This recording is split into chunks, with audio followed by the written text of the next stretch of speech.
Да, дашь мне 1000 рублей? 1000 рублей? Зачем они тебе? Ты же все равно на ерунду это потратишь. Я на эти 1000 рублей куплю парфюм, продам и сделаю 5000. Угу. А дальше что? Я куплю заму бани, заму астма и продам их на 10 000 рублей.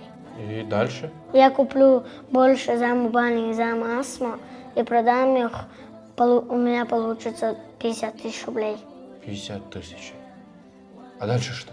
Я из этих 50 000 закуплюсь еще больше и сделаю из них 250 000. Весомая сумма. И дальше? Я на эти 250 000 закуплюсь еще больше и сделаю из них 800 000. И потом я куплю себе Форд. Форд нормальная тема. Я потом тебе дам, хорошо? Пока что иди гуляй, сынок. Чего себе бизнесмен растет.